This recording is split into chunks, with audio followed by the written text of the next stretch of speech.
जहां पश्चिम देशों में महंगाई दर बहुत बढ़ गई, उसकी तुलना में महंगाई दर बहुत नियंत्रण में भारत में है। क्योंकि कांग्रेस तो वो सोचती है जो विदेशी ताकतें देश के बारे में सोचती हैं। इसलिए कांग्रेस चाहती है कि न्यूक्लियर वेपन्स को भारत से खत्म कर दिया जाए। ये मोदी सरकार ने किया, जहां 25 करोड़ गरीबों को गरीबी रेखा से बाहर निकाला। मुझे लगता है श्रीमान राहुल गांधी जी अगर यूपीए के कार्यकाल को देखेंगे तो 2013-14 में भी जब वो सत्ता से जा रहे थे तब भी 13% महंगाई दर थी। 13%। आज दुनिया के कई हिस्सों में जंग छिड़ी है, उसके बावजूद जहां पश्चिम देशों में महंगाई दर बहुत बढ़ गई, उसकी तुलना में महंगाई दर बहुत नियंत्रण में भारत में है। मोदी सरकार ने हर वो कदम उठाए कि गरीब की थाली अनाज से भरी रहे, ना अनाज की कमी आने दी, ना मुफ्त इलाज की। पक्के मकान भी दिए तो शौचालय से लेके बिजली और रसोई गैस के सिलेंडर भी दिए।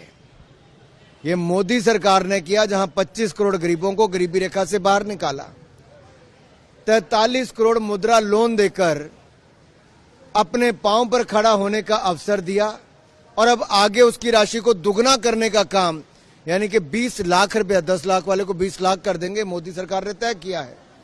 और यही नहीं, हमने इसके अलावा पिछले 6 सालों में 7 करोड़ 60 लाख लोगों ने ईपीएफओ में रजिस्ट्रेशन की। इससे पता चलता है फॉर्मल इकोनॉमी में भी रोजगार के बड़े अवसर बढ़े हैं।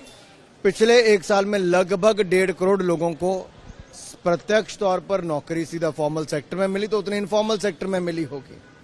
इसी तरह से ही हमारा स्टार्टअप कांग्रेस के समय कहीं नहीं था दुनिया में, सिर्फ 500 कंपनीज थी। आज 1,20,000 स्टार्टअप्स और दुनिया में तीसरा स्थान भारत का है। श्रीमान राहुल गांधी जी, अगर आपकी सरकार होती तो ना मंगलयान मिशन सफल होता, कभी ना चंद्रयान मिशन सफल होता, ना ही आप कभी गगनयान के बारे में सोचते। क्योंकि कांग्रेस तो वो सोचती है जो विदेशी ताकतें देश के बारे में सोचती हैं। इसलिए कांग्रेस चाहती है कि न्यूक्लियर वेपन्स को भारत से खत्म कर दिया जाए। ये कैसी सोच है अपने ही देश को कमजोर करने की। राहुल गांधी जी का एजेंडा, कांग्रेस का एजेंडा भारत को कमजोर करने का क्यों है? ये किन विदेशी ताकतों के हाथ में फिर खेल रहे हैं? यूं क्यों भारत की सुरक्षा की दृष्टि से इन्होंने अपने 10 साल में तो कमजोर किया ही।